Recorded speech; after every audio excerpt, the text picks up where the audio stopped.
Hello, welcome to How to Teach Pathways High School modules. Today we will be reviewing curriculum and materials for career and education path, comparing schools and costs, and financing college.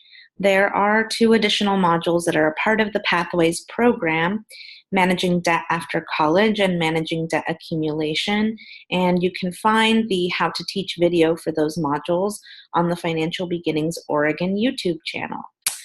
So once again, this is How to Teach Pathways, Career and Education Path, Comparing Schools and Costs, and Financing College. I am going to go ahead and share my screen, and we will get started. So thank you so much for joining.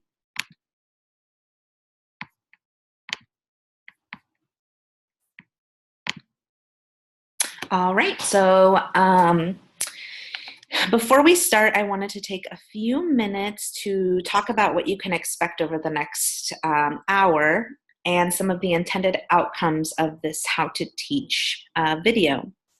One of the first things that I do want to mention is that while this particular set of Pathways modules is intended for high school students, we are often asked by various community groups and partners to engage with a variety of audiences on these topics. And that includes, parents, middle school students, folks transitioning from incarceration, and those are just some examples. I would also say that it's important to remember that our programs are requested at a variety of different schools in Oregon, whose demographic of students varies widely, from alternative high schools that serve people returning for a GED, to teen parents, to youth who have had experiences with the juvenile justice system. Even from one, quote, traditional high school to the next, audience, needs, experiences, goals, they might be different. All of that said, I would say that one of the most important things to remember is that while all of our curriculum is the same, your audience will be different almost every time that you teach.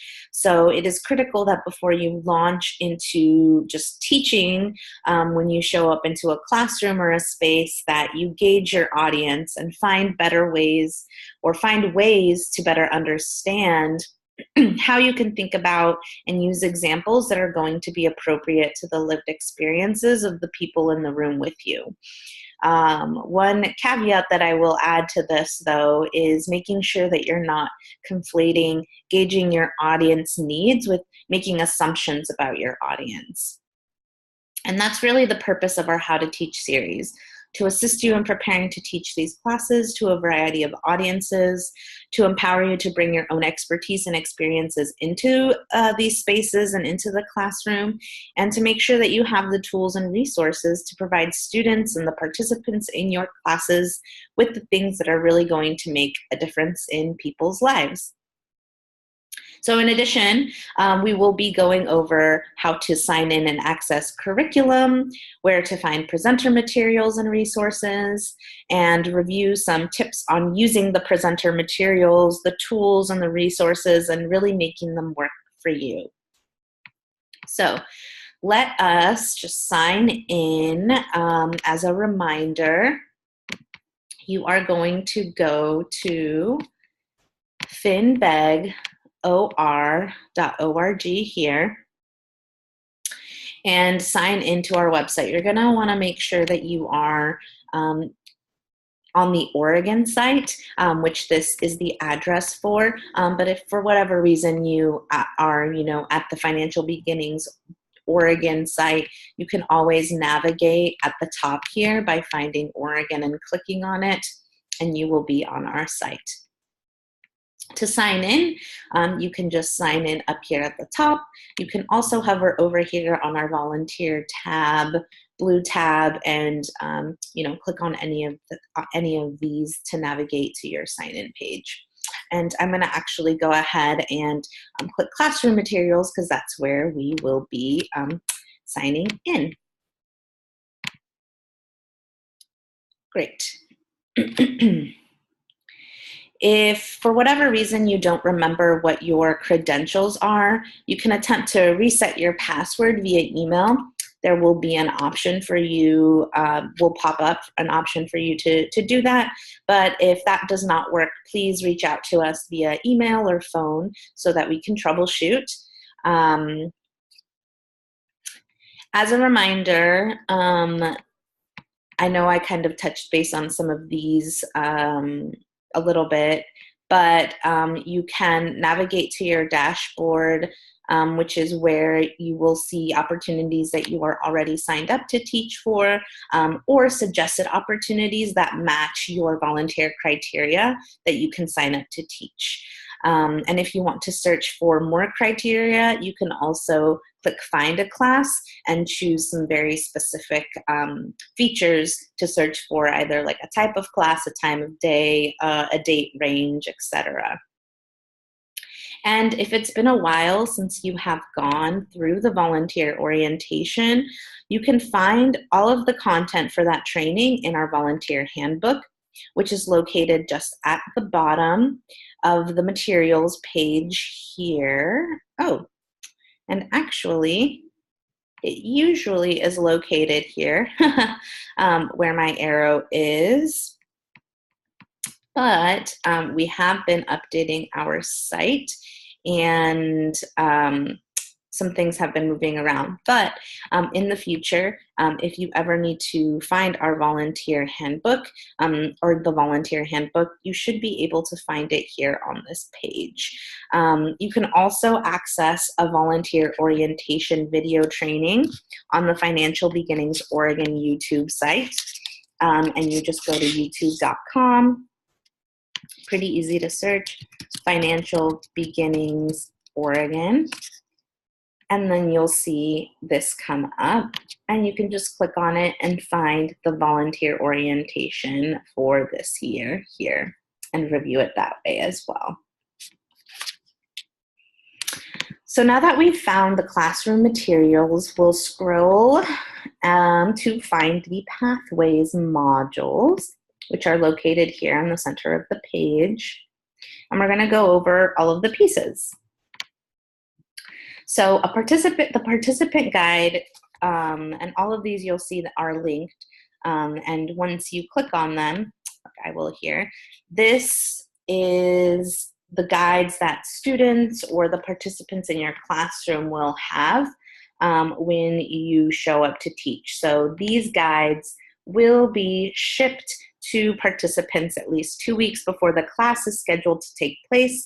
So you can feel free, to take a look at them online here, or print one off if you feel like you want to have a copy, or let us know if you want us to ship you a few. But you do not have to worry about taking them with you when you teach. They will be there in the classroom. And when I pull up the presenter guide, you'll notice that they look very similar. However, Pathways or the student guides just have the names of the modules here and not labeled as a presenter guide, which I will show you shortly. So once you click on the link, and it'll open up this a way to download the curriculum or whatever it is that you are hoping to access, whatever piece of the curriculum. You'll click download, and down here at the bottom, you'll see that it will download. Sometimes it didn't happen this time, but Box, which is the server where we keep all of the information, or not necessarily a server, but a Dropbox, essentially an online folder where we keep all of the curriculum. Sometimes there's this new feature where a window will pop up and ask you if you would like to create an account or sign into Box for once you click the download curriculum button. And that, I just wanted to let you all know that is totally optional. You do not have to. You can just exit out of that. The curriculum will still download. But if you're interested in using this and being signed in and having an account, that's totally up to you. This student poster it's located, the information for it is located in the guide, in the student guide, but essentially it is kind of like a notes page that reviews all of the different objectives for all of the different modules.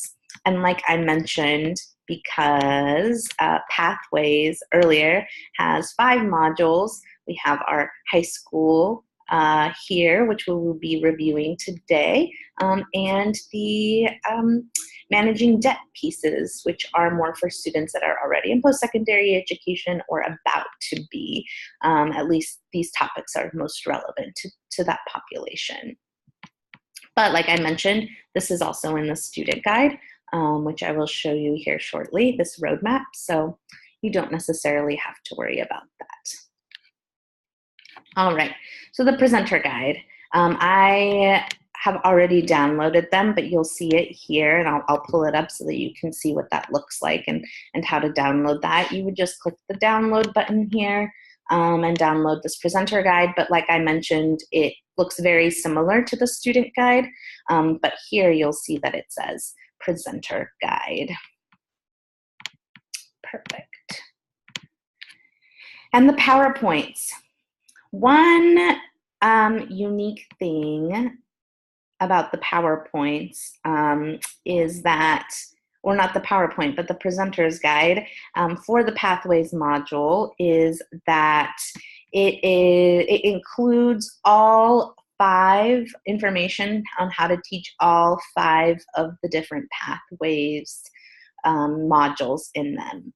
So if you've ever taught any of the other foundations modules, for example, if I scroll down here, you'll notice that all these foundation modules, banking, budgeting, credit, investing, risk management, all include their own resource guide and their own presenter's guide and their own PowerPoint presentation. And that is a little bit different than our Pathways program. The participant guide also includes all of the information for all of the different modules.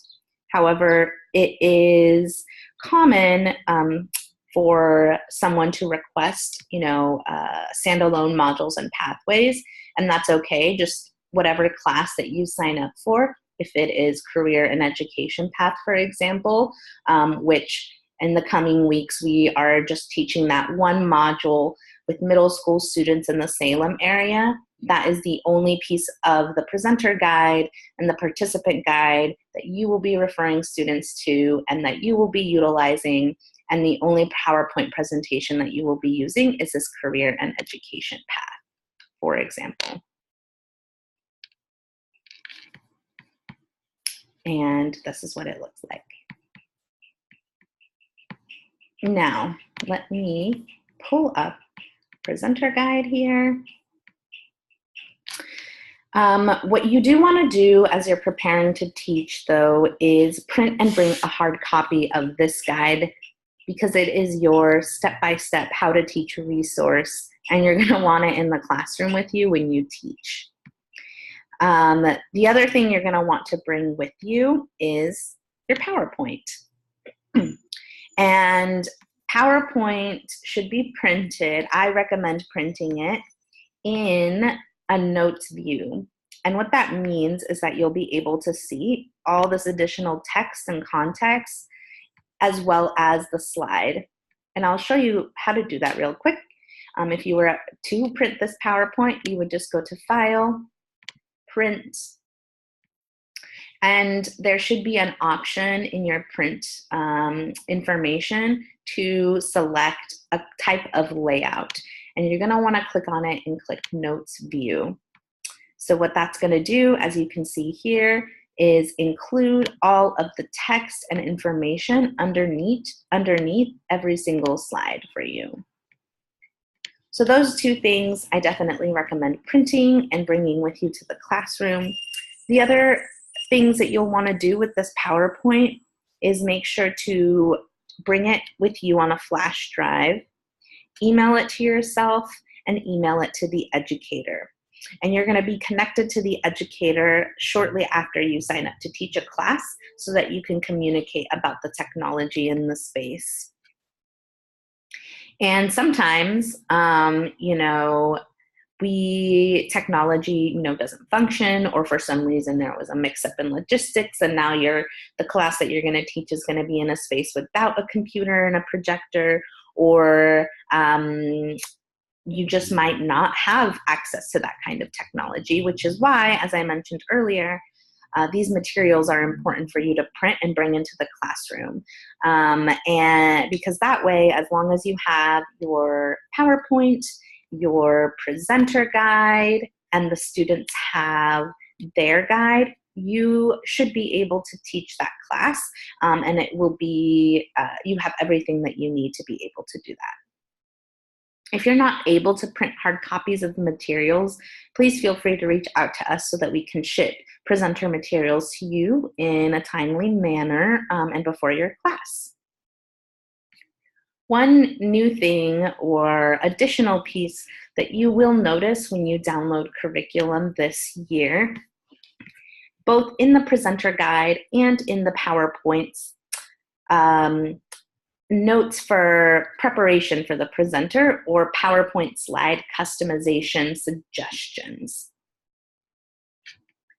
For the modules that we're going to be reviewing today, again, career and education path, comparing schools and costs, and financing college, you don't need to worry about customizing or looking through the PowerPoints and updating anything necessarily, especially for comparing schools and costs or financing college. And the career and education path offers some suggestions if you're interested in, customizing to a particular school. We talk a lot about different jobs and careers. So if you wanted to look up a specific career and have that information, like maybe you're going to be talking to students who are pre-med or pre-nursing. So you're going to want to, customize your PowerPoint to look up different careers in that field, for example. That's an option, and the instructions will be located on the first slide of the PowerPoint, as well as in the presenter guide. And we'll review that here shortly. If you have questions about, these pieces, you can definitely reach out to us about it. All right. Now we're going to go ahead and review all of these materials piece by piece and go over how they're all going to work together, as well as highlight some places where you can include personal stories or personal experiences, for example. I'm going to go ahead and move this down to the bottom. All right. So let's take a look at the presenter guide. All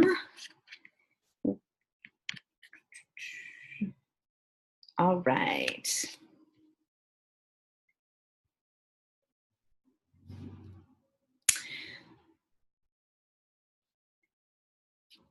One thing too, that before I kind of review all of these pieces, that I'll also mention is I already showed you all where to find the YouTube channel where you can find additional how to teach modules.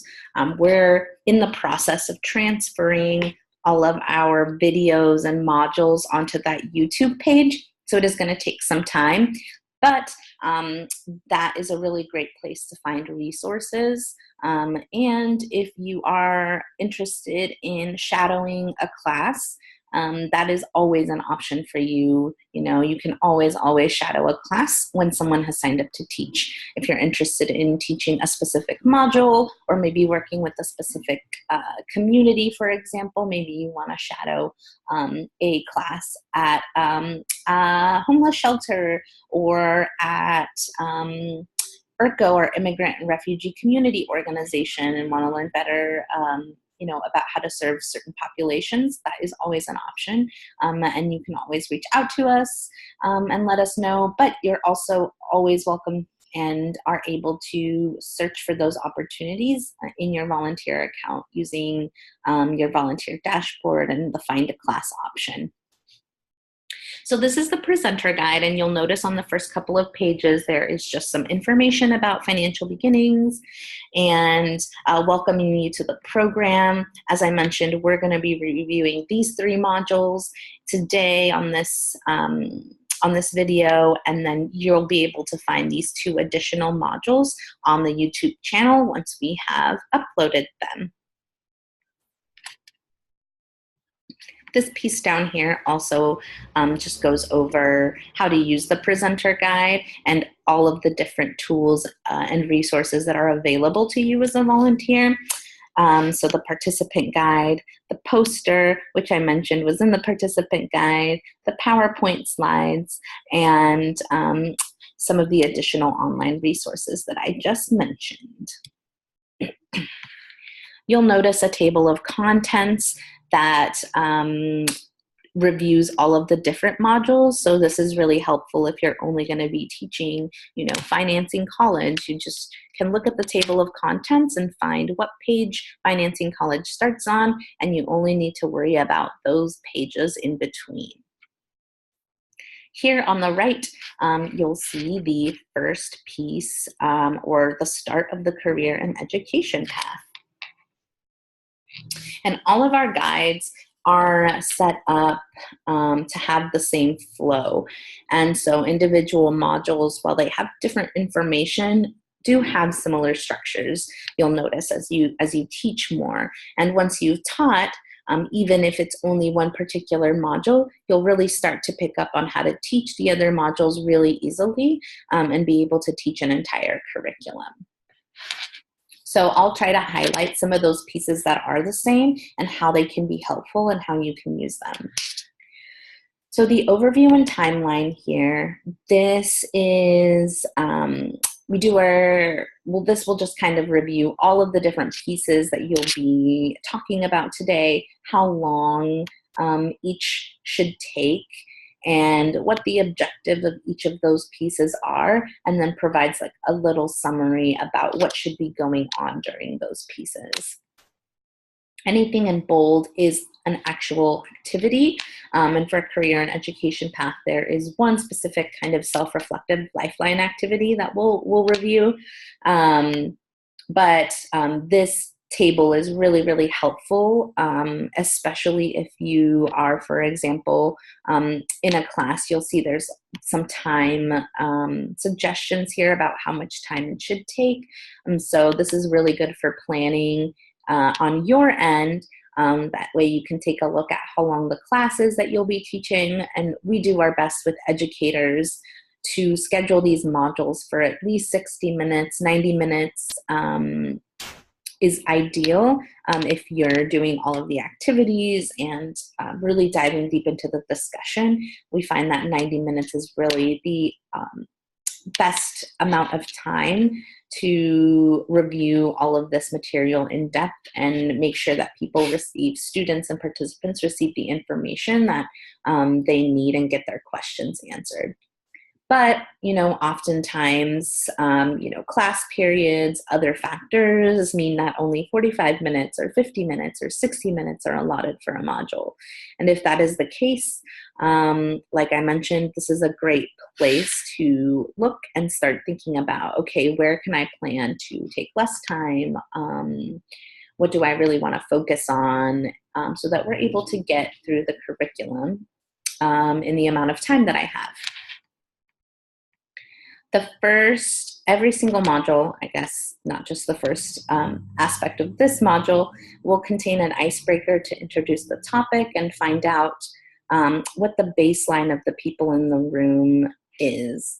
And so this is really an opportunity for you to talk about who you are as well and where you work, and really build a rapport with the participants here and get to know them as well. So the questions, once we move on to the next page, you'll see will really introduce the topic to participants, but like I mentioned, also help you find out a little bit more about where people are at on the topic, what they know, what they care about, etc.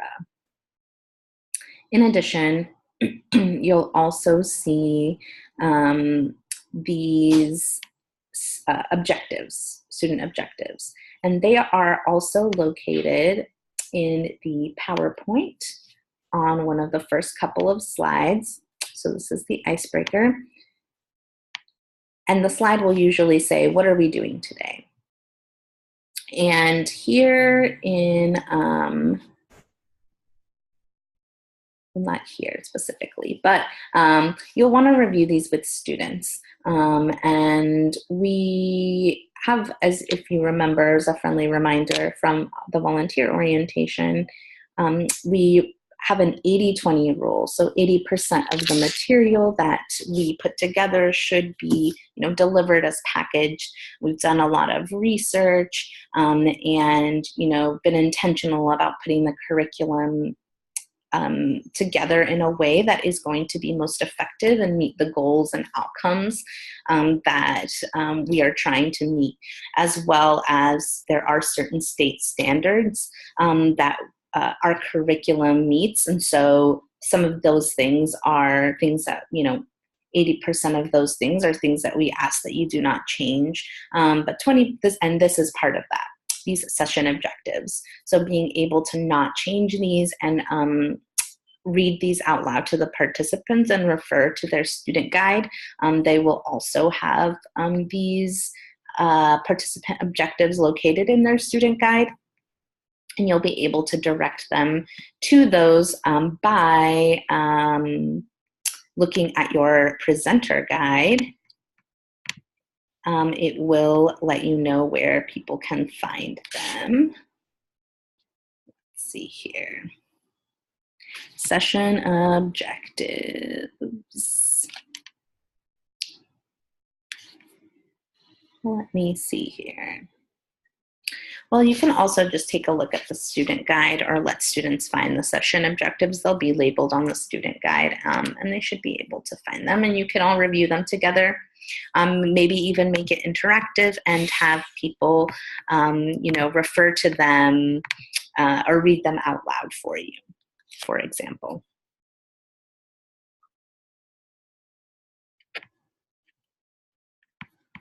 All right, let's go back to our participant guide really quick, and let's dive in. All right, so as I mentioned, every module you teach will start with an icebreaker. You'll see, and this setup here will be, once you kind of look through some of the curriculum, will start to look very familiar. You'll see the time and the objective that goes along with this icebreaker. Here you'll find the PowerPoint slides that you will be using for this section, and then you'll see a discussion portion. And this will be, suggestions on, what to really highlight for students or lift up in the space, and any thought bubble that you come across. These are discussion questions that you should pose to the participants and the students in the room. So for this module in particular, a lot of the questions and the icebreaker questions are really self-reflective and getting folks to think about, what career they want to be now, what they wanted to be when they were younger, if they've had the same aspirations for a long time or if that has changed, why, if they know exactly what they want to do, maybe they don't, maybe they're in between, being, they know maybe they want to go into particular fields, but they don't know exactly what career they would want. And so really starting to introduce that topic. But again, a lot of these questions are going to help you gauge where folks are at in the room and help you come up with examples and really lead this lesson in a way that's going to resonate with the group that is in the space with you.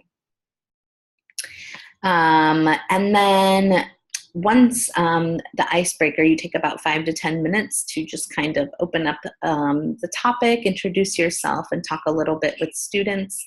You're going to move on to interests and career objectives. And really, this is another kind of self-reflective piece of the curriculum, or this module, where you're going to kind of help folks think about what skill sets they have or they would like to develop, and what interests for their future career objectives. So the slides, again, here that you'll be using with the PowerPoint, and I will go back to the PowerPoint so that you can take a look at what those look like. Where do you fit in determining where you will be growing up? For example, and I know exactly what I want my career to be. So if you go back to your presenter guide, you'll be able to see that the title of each slide is listed here, and it will just continue on.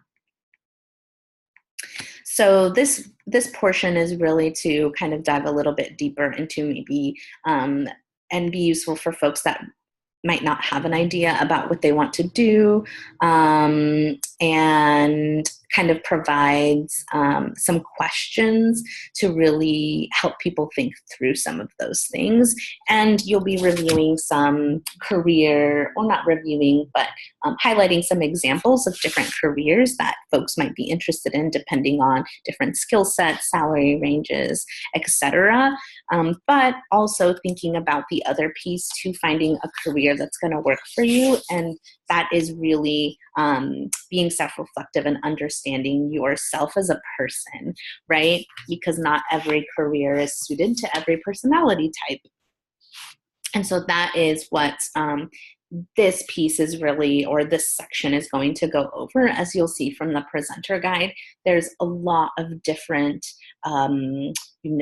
directions that this conversation can take for a person. Personal preference frame, is there a specific location or a company that you would like to work? Is 9 to 5 the type of schedule that you want to keep? Are you someone who is a night owl? Are you not a morning person?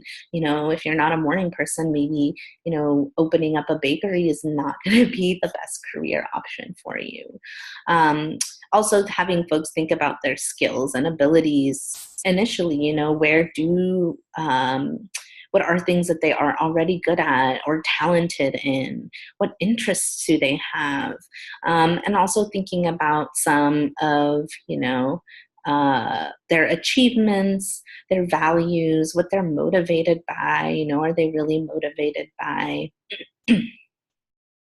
specific outcomes? Do they want to be able to, help people do something specifically, or provide a service to folks? And like I mentioned, also thinking about their personality and the knowledge that they already have, or what they would like to gain. And this section will also offer some tools. So you'll be able to talk about some of these things and then move on to talk about, okay, well, there's lots of different ways to explore, the interests that you have and determine what career is going to be best. So one of the ways that folks can do that is, taking career assessments, and later on in the module, we'll give folks a website to go to where they can actually do that, or make a couple of suggestions. But if you have anything that specifically helps in terms of like career assessment, then definitely you should mention that. Job shadowing, networking, maybe thinking about volunteering or doing an internship, or career counseling as well. And again, these thought bubbles are questions that should be posed to the students or the participants in the room.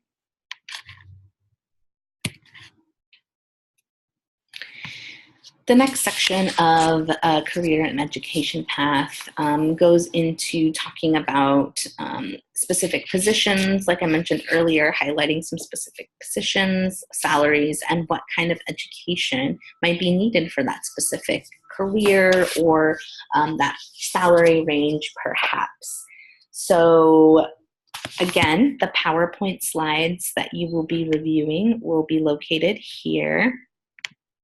And I will go back to the PowerPoint and pull that up so that we can take a look.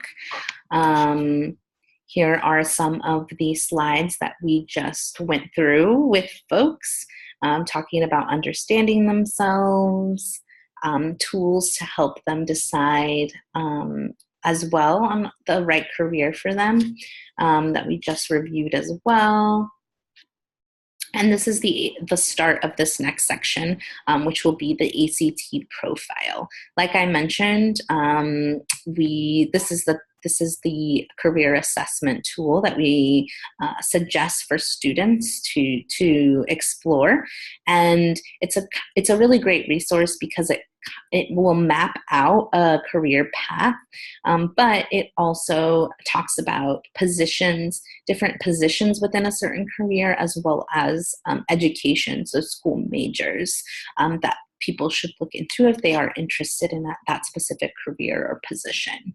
So I think that is really helpful for students. And you'll notice here in the presenter guide that you can also go online and make a profile and explore some of these options if you have time or are interested in doing that specifically for the students that you will be working with. And this discussion piece just talks a little bit more about that ACT profile and how it can be useful and how you can use it in the classroom with students. This section also includes an activity, which is the Lifeline Activity. And so you'll see in your presenter guide that you'll direct students to their guides on page 4 to do this Lifeline Activity. And really this section is mostly a self-reflective piece where people can set goals or milestones about what they wish to achieve at a certain age, and what age they expect to achieve that milestone or that goal. And once they've sort of written some of those down on page 4, you can ask them to flip the page over and fill milestones by decade on page 5. And so students will take a few minutes to do that. And I'll go back to the PowerPoint here. We can review some of these pieces.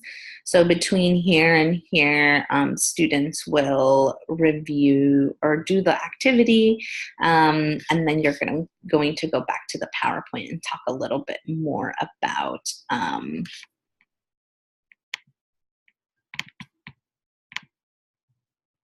the specific position, salaries, and education. And so as folks finish the activity, there's also some questions, a quick debrief that you can do with students as they're sort of finishing up, asking people, do you want to, based on some of the milestones and some of the goals that you have, thinking about and reflecting on, do you work to live or live to work? And asking them about some of the milestones that they put on there. These are just suggestions here, but you can feel free to, ask people themselves what they put on their milestones if they feel like they want to share as well. So you can use some of those examples. But essentially, this is for students to make this piece is really for students to make the connections between what kind of life they want and what kind of education they would need to achieve the kind of life that they would want. So what kind of career they want to have, what kind of salary they want to be making, if they want to have kids or get married or have a family or open their own business or travel or, whatever it may be. This activity is meant to help students start making some of those connections and start thinking about, once their education really as an investment to a career and to a lifestyle that they want in the future. Which is why here you'll see there's a transition to talking about salaries and living expenses and different career options through the Bureau of Labor Statistics. So some of the considerations that you can ask students to make is, will you, for example, have student loans to pay once you have graduated? So like I mentioned, really getting folks to think about education as an investment in future earning potential, and that the cost of your education is going to vary depending, and so depending on what you want to do, what school you want to go to. And so you want to make sure that whatever it is that you are investing in your education, that it's not more than is necessary for you to achieve the goals that you want to achieve. This is the example of the Lifeline activity that students will be filling out. This is the Lifeline itself, where people will figure out what their goals are and approximately what age, and then this is by decade over here, the milestones that students hope to achieve. And that really is the last piece of the career and education path module. And it's really the introduction into kind of help the rest of the modules as well, but it is also, like I mentioned, a standalone. So in the conclusion of this module, you'll review a few things, kind of tie up some loose ends here on the PowerPoint, and start getting folks to make the transition into thinking about, what schools they may be interested in applying to, or what kind of education they may be interested in pursuing. And that may not be necessarily college, especially because this module is career and education path. Some students may, decide that going into a technical career, for example, and just getting training to become an electrical, going to a trade center, for example, and learning a trade might be the best option for them and what aligns with their passions and their goals in life. And so really this module is really helps students get to that point. So this conclusion will sort of tie all of that together and help students springboard into that next piece of thinking about their future. So some of the discussion questions here are just getting students to think about what kind of education they are hoping to pursue in the future. What schools have strong programs in the field that you want to enter. How far away are you interested in going in school? And you'll see on the PowerPoint here that we talk about, positions that you've explored, educational requirements that you've determined. What does that mean for what school or what kind of education that you want to continue to pursue? Some of the discussion questions, and you'll see a range of options here. Maybe students want to go to community college or out of state, nursing. Maybe they want to have, go to an Ivy League school for whatever reason.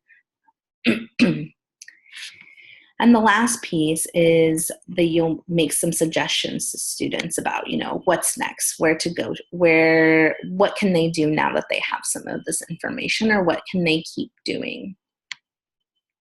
And on your presenter guide, you'll also see this information. Explore what to do after this lesson. Explore career options, research salaries, keep in mind your life's plan, determine, what education path, research schools. And these are some additional suggestions that you can make for students who are interested in maybe applying for college or pursuing college or some sort of continuing education post-high school that is going to require additional financial, financing. Narrowing down the list of schools that they want to apply to, begin to apply for the schools that are our best fits, applying for financial aid, and comparing financial aid packages once they have been accepted to the school. The final piece of this module, as well as all modules, are reviewing objectives, and that's really just a space for you to check in with students to ensure that they have acquired the knowledge of all the session objectives. And so you can just go ahead and review. There will be questions at the end of the module that you can go ahead and review. It's called Got It here in Career and Education Path, and you can just review these questions with students and make sure that they've reviewed the lessons or that they've understood the lessons of today's module. As I mentioned earlier, the entirety of this module should ideally be 90 minutes, but you may not necessarily have 90 minutes. And so going back to your overview and timeline is in your presenter guide is going to be your biggest resource. So now we're going to move on and talk a little bit about the second module to Pathways, which is career or comparing schools and costs. Oops. As you'll notice, it looks very, very similar to the beginning of the career and education path. And you'll begin with the overview and timeline. So if you've already taught career and education path, you'll notice that this all looks pretty similar while the content is different. You'll see the session objectives here, which will match, once again, your session objectives. What are we doing today? Here. Your icebreaker. Here. Icebreaker question. And once again, taking a look at this, if you have less than 90 minutes, is a great place to start to think about, what places you're going to be taking the most time on, or how you're going to be able to cover all the session objectives with the amount of time that you have been allotted to teach the class. Again, PowerPoint adaptations, as I mentioned, are located at the beginning of the PowerPoint, but as well as in your presenter guide. And like I mentioned earlier, there's nothing that you need to update for the modules that we are reviewing today, but you can definitely take a look at that. And 80-20 rule again, take a look at some of the suggestions and feel free to adapt the curriculum to meet the needs of the folks in the room with you. So the icebreaker question for comparing schools and costs is just, asking participants on how they plan, or what their plan is, or how they plan to choose the right school for themselves. And again, that's really going to help you understand what's important to the people in the room, what they what their goals are, how they're thinking about the topic, and also gives you a chance to introduce yourself. Again, let them know where you work and what your role is. You might find yourself back in the same classroom with the same group of students, which is really great, maybe like on a different day, but this could be an entirely new group of students as well. So kind of reviewing or introducing yourself, again, might be helpful. The first piece of comparing schools and costs after the icebreaker is going to be salary and school research. So thinking about what specific career aspirations students have, or having students think about those, and researching what the salary averages are for those careers, so that they're able to then go and do some research on schools, so invest in their future in a way that's going to be really informed, and thinking about, how much do I want to financially invest in the schools that I'm going to be applying for, depending on the career that I will have in the future, that I hope to have in the future. Again, PowerPoint, all the slides that you will be referring to, and the discussion questions and thought bubbles here that you will be posing to students. So just go ahead and ask students, do you know how much money you will make in your desired career? Do you think you will start at that salary? So really having students think about, does my career have a salary range, a starting salary and like a lower end and a high end, which most do, but that's not necessarily something that maybe someone has thought through fully. You'll see on, let me go to PowerPoint here so you can kind of see where we're at. The questions, again, in the thought bubbles here. And then you'll actually kind of review this slide with students and thinking about, the salary ranges of people with different levels of degree of education. So really kind of going back to this education as a investment in your future and how that's tied to salary. So the slide, the PowerPoint slide, if we kept going, will provide an example range for a social worker or a salary range for a social worker. So you'll see on the slide that it starts at $54,000, about $54,000, and that the salary will likely be in the bottom 10%, or the starting salary for that, which is actually about $30,000. And you can definitely, this is another slide adaptation that you can totally make is, maybe social worker isn't totally gonna really resonate with the audience that you will be talking to that day, but you can feel free to look up a different salary range. And there is a website, the Bureau of Labor Statistics website is linked here in right here in your presenter's guide so that you're able to do some more research and maybe find a career with a salary range that is going to be more relevant to the folks that are in the space with you. So again, the next kind of piece is comparing, different schools, comparison shopping, and really it's, again, making that connection around investing, education as an investment. And this really hones in on ensuring that, students consider more than one school prior to making a final choice, and really lifts up some of the important characteristics to think about as they compare the different schools that they are hoping to attend. So the cost of attendance for sure. If you do start to go somewhere and maybe think that you might change your mind, or maybe you want to start at a community college and then transfer to a university or something like that. That course credits, doing some research on the course credits at that institution and making sure that they're transferable to the other.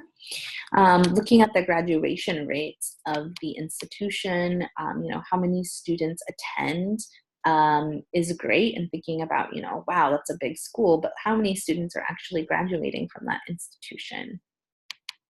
How many students once graduated are actually are actually getting careers and jobs, and maybe even looking deeper into that and in jobs that actually fit with the degree or the area of study that they spent their time in at that institution. Looking at all of the different services that are available to current students and graduates when it comes to like career services. So maybe like a job center or like networking, or really how much time that institution is really dedicated to ensuring that the students that attended there or that attend there are going to be able to, find their career post-graduation. And also thinking about how much debt that most students or the average student at that school will incur.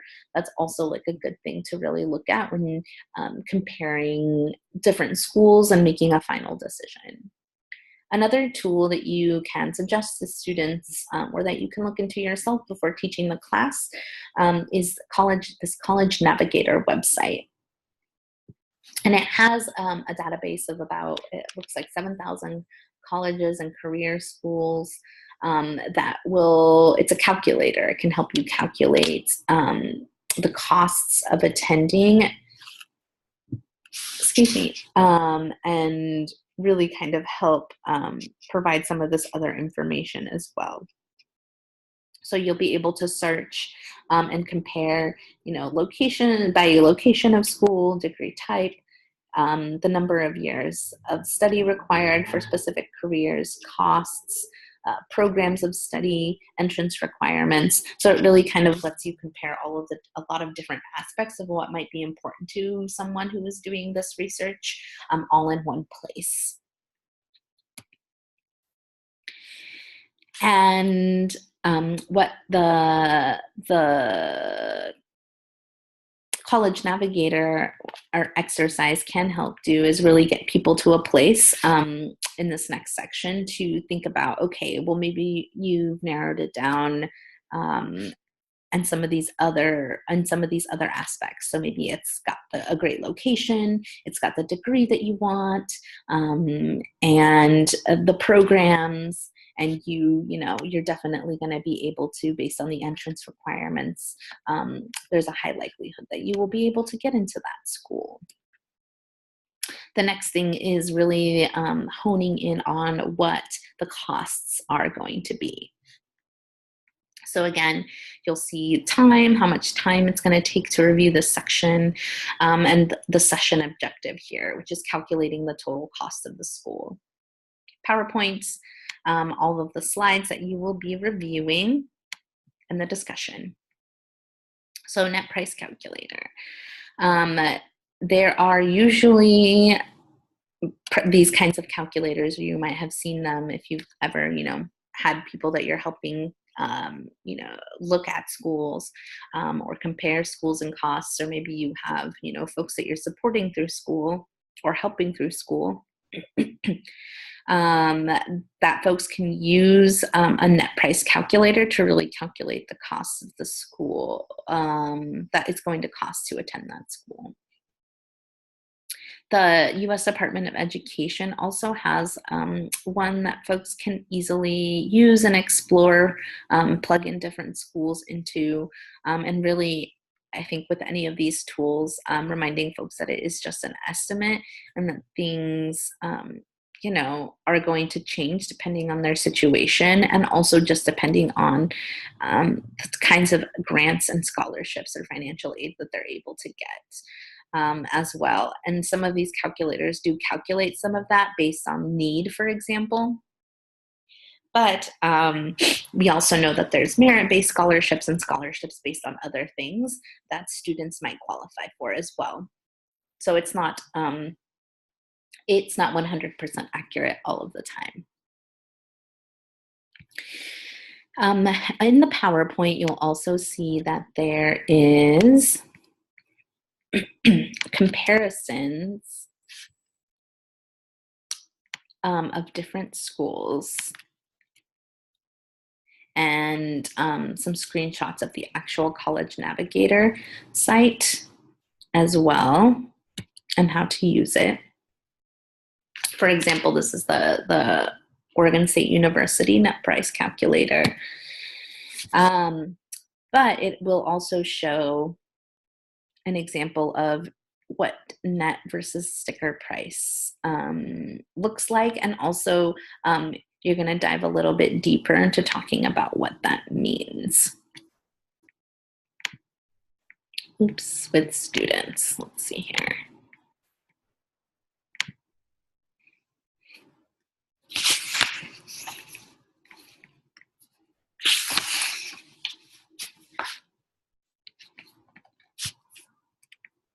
I'm actually going to go back to this PowerPoint so that there was some more examples on there. All right, so this slide actually does the comparison itself. It's a little bit hard to see, so let me make this a little bit bigger. All right, so the sticker price. So this is the what you may see when you're looking up on a site, how much it costs to attend a school, and it'll show you a couple of different prices for, tuition and fees, things like housing, books and supplies, personal expenses, and what the estimated total is. So the sticker price can be that really high price that can be really shocking, that shock value. Um, but if you go into a net price calculator, for example, like if you were using the University of Oregon one or the one on the Department of Education website, it will estimate, you put in some information about yourself, and it's going to estimate this sticker price, close to a sticker price, as you can see here. Estimated total expenses, 23,000. Maybe they're in resident or a resident of Oregon. And then it's also going to estimate the amount of grants and scholarships. And then when you subtract your estimated cost of expenses, maybe you're not going to be living on campus, for example. So on yours, this might not show up. But for this person, it did. And so it's going to estimate that.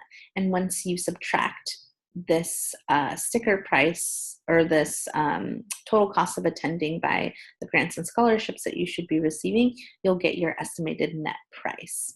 And that's what that means. And that's an important thing to review with students as well. And so this might be an example of some of the information that a net price calculator will ask for. How much money your parents are making or the people that are supporting you. If you are the only person in your family who will be in college next year, or maybe more, the amount of taxable income, tax. And you'll notice that all of these things will be important in determining your the amount of grants and scholarships, for example. This slide shows comparison, the net price calculator examples for 3 different Oregon schools. You have Portland Community College, University of Oregon, Willamette. And you'll see that there's just different almost line items of expenses at each school. Like at Portland Community College, for example, there isn't, room and board. And so the costs of attending there is a lot lower because of that. You'll notice that there's a lot more, scholarships, for example, at Willamette than maybe at the University of Oregon. However, it still looks like for this profile that the estimated net amount is still a little bit more than the estimated net price of University of Oregon. But maybe, Willamette has the career that the student is really interested in, or the program. And this just kind of in more detail shows exactly what the difference is between the sticker and the net price for all of those schools. The return on investment, again, one of the biggest pieces of this module is having students think about education as an investment. So we're going to be kind of reviewing with folks like what that means. And one of the, I think, easiest ways and the suggested way to explain that to folks is that when someone graduates from school, they should have a greater starting salary than their total debt. So that is located here. And so you can refer back to those examples of the sticker price and the net price from the previous slides to have folks think about some of those things a little bit and be like, okay, well, here's and even some of those beginning career slides with the salaries. So here's like the starting salary for a social worker, for example, which was $30,000. If you attended Willamette, you would be in $50,000 worth of student loan debt. So, that is an option, but thinking about like maybe you can get the same similar education or the same kind of education and program at the University of Oregon or at Portland Community College and actually not be in the same amount of debt.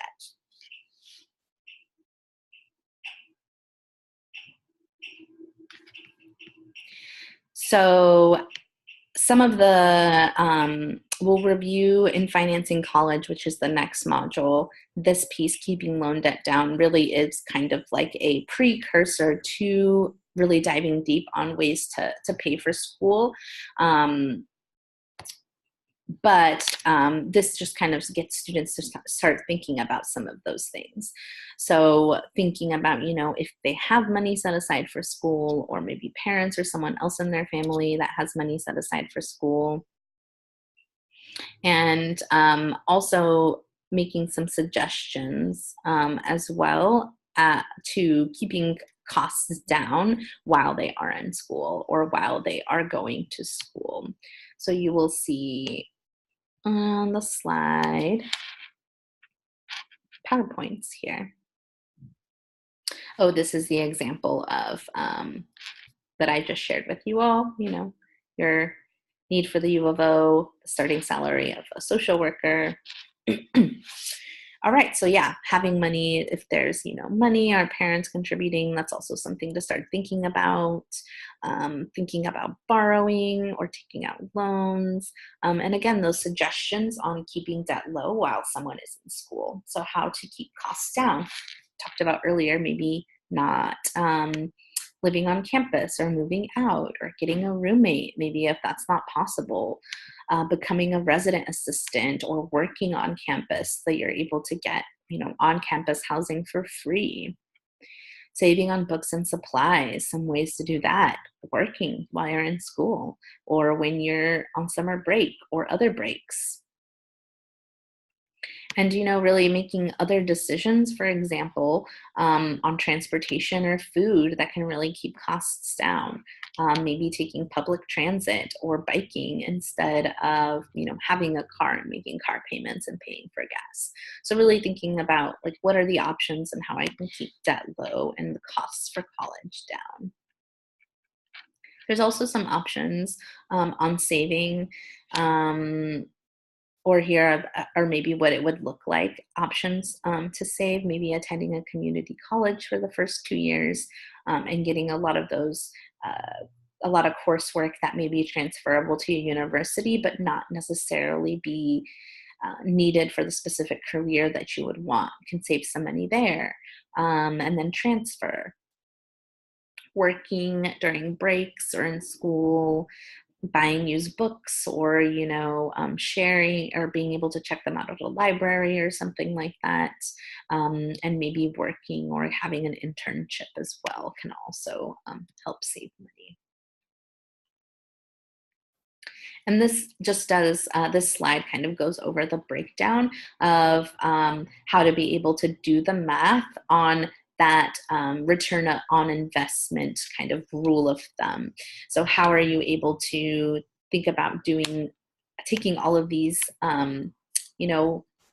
financing, at least starting to think about some of the ways to finance college and what it's actually going to cost, and actually thinking about what that net price is going to be and if it's going to be something that is going to work for you so that your debt is going to be able to be less than your first year salary, your total debt, which you'll see here it is now. $56,000, so you're working during breaks, you're on RA, you're saving on books, and there you go. The other piece that we like to review with students in this module is future payments, thinking about, okay, if someone is going to take out a loan, what is that going to cost, or how is that going to factor into your student loan payments once you are no longer in school and once you are working? So you'll see here, you'll have housing, you'll have taxes, you have everything else, bills, car, food, etc. Student loan payment here, 13% based off of this specific calculation. And you can use or find this calculator, similar calculators, on the financial aid website, finaid.org. There's a link here.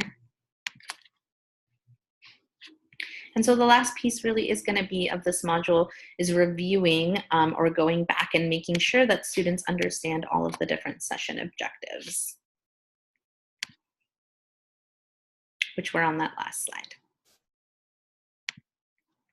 And I'll just go back and show you the questions so that students know how to research average salaries, calculating the total cost of school, talking about sticker and net price, and understanding how to compare the total expenses of a school, and then thinking about once they are out of school, annual salary, and calculating their return on investment, and thinking about debt.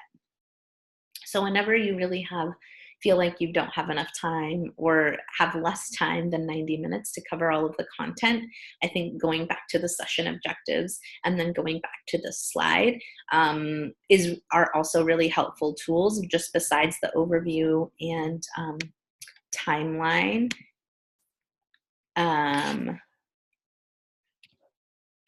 This overview and timeline to think about, okay, what should I really be focusing on? You should really use those pieces as your guide in thinking about what to really focus on and what to really spend the most time on. And then, like I mentioned, you'll also see, because Pathways, this module is part of an entire program. At the end of every module, you'll also, if the students are going to continue on with the modules, maybe you're not teaching them or maybe you are, it's always just a good practice to just take a look at the end, ask students if they are going to be receiving the rest of the modules or the next module, and you can kind of direct them to do a little bit of homework, to come prepared, to really engage in that module. It's not required, but I think it's helpful to just let students know what's next and what to think about as they're coming back for another lesson.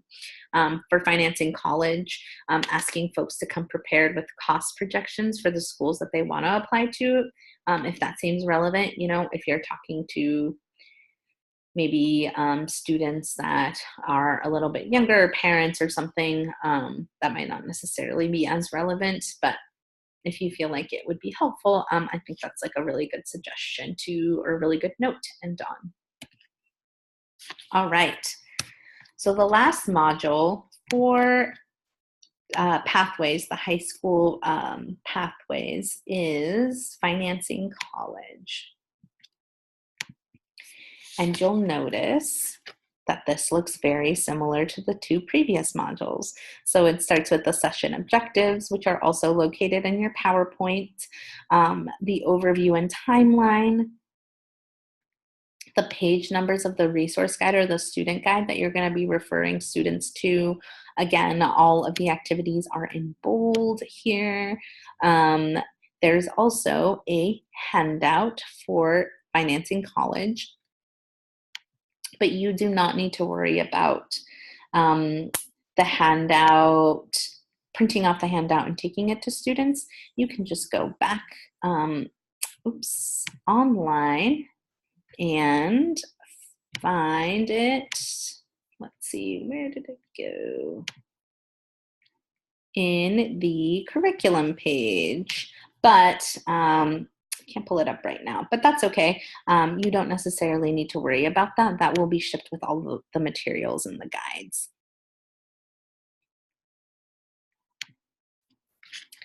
All right, so the icebreaker question, again, opportunity to introduce yourself and also gauge where your audience is at. The question here is, what different ways can you pay for college?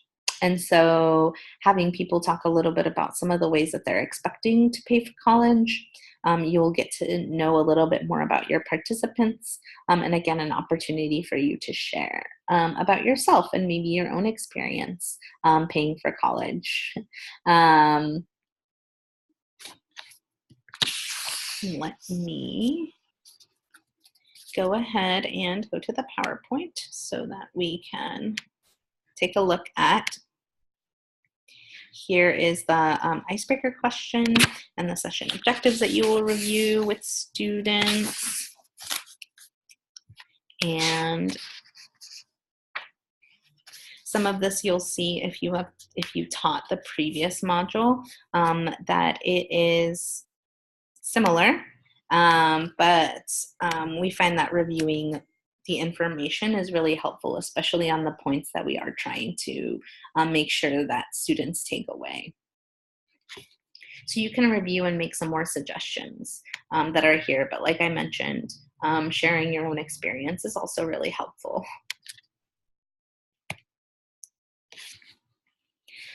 Again, time, what objective is being covered, all the PowerPoint slides that you will be referring to, and then you'll the pages in the participant guide that you'll be referring to as well, and the discussion.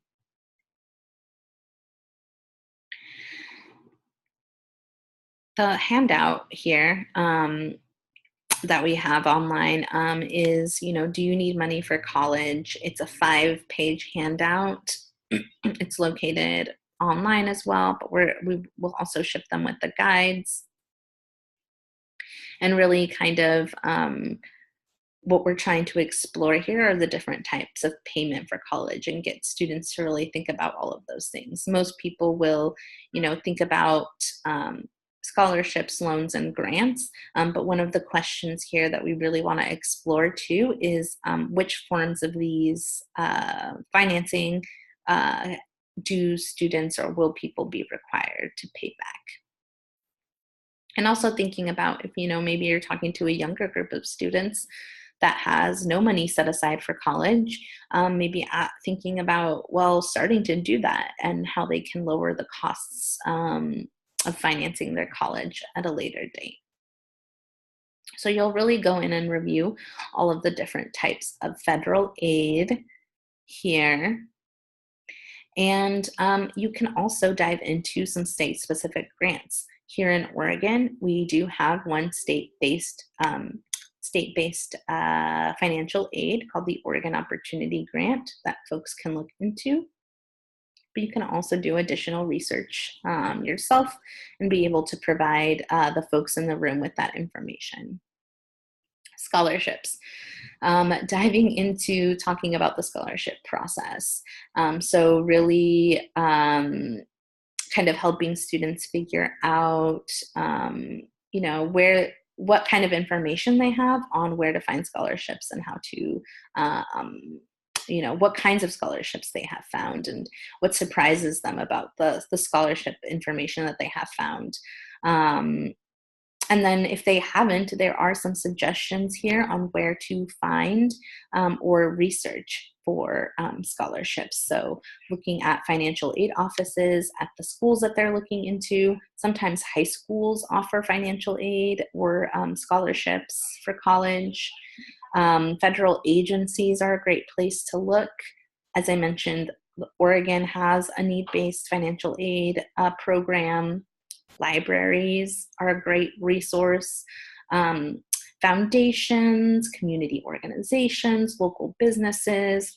Nike, for example, in Oregon is a great place to look as well.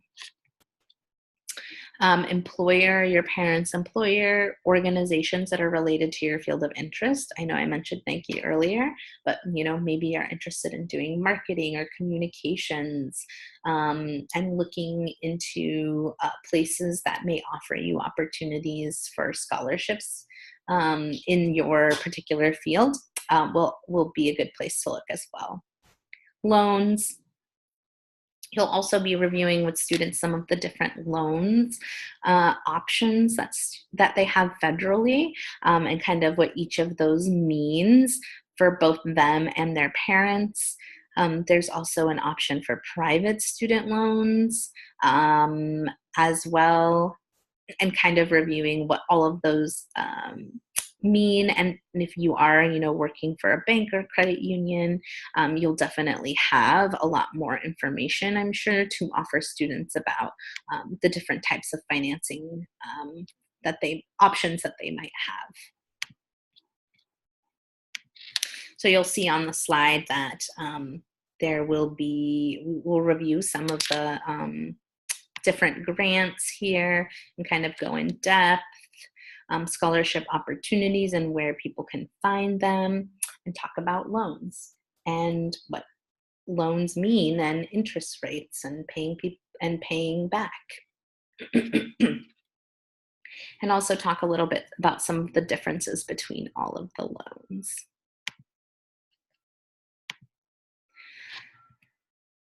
The next piece is around talking a little bit about Fafsa.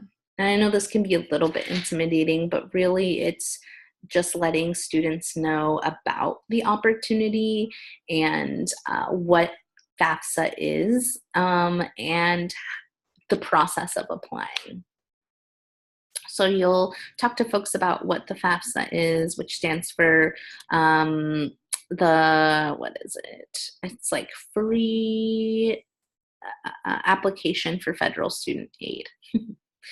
And so asking, students if they know when they need to apply. So first of all, thinking about timelines and deadlines. There is an overview video that if you are able to and have the technology sound to share with students here, that does like a really good overview of a lot of this information, when to apply, who qualifies, what information you'll need, etc. And what to do after filing, and things that you need to look for, and how long or waiting for offers for financial aid. And I will show you all what is located in the PowerPoint for these slides. So you'll see a screenshot here of the actual Fafsa website. Review, what students will need to actually apply for a Fafsa, what to do after applying or after filing, and waiting for an offer. This comparison shopping financial aid sheet is really going to be a resource to helping people know what kind of debt they will be in, and also how much money they're essentially going to be owing if they do take out student loans.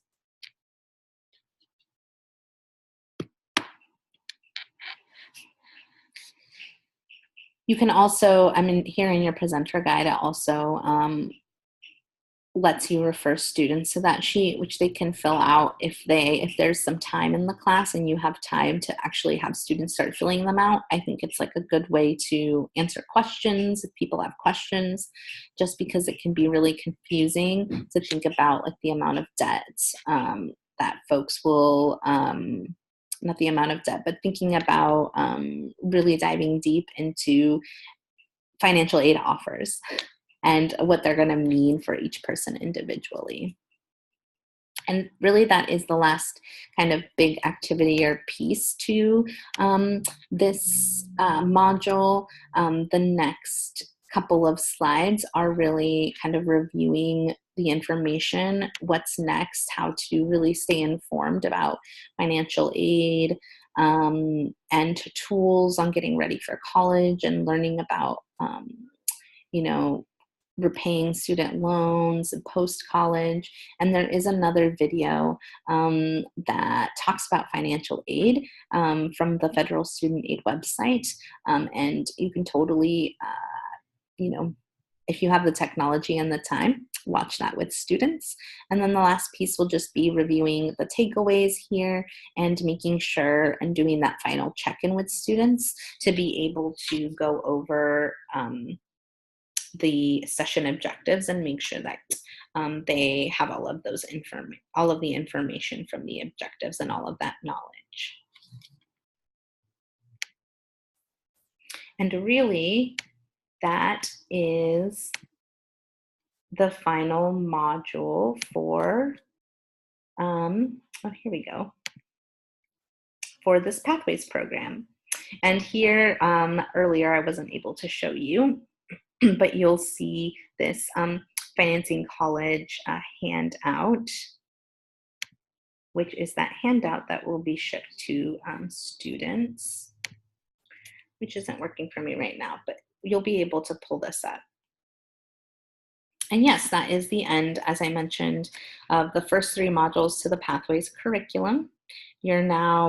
Should now feel ready to sign up and teach. If you have any questions or trouble using your volunteer account, please don't hesitate to reach out to us.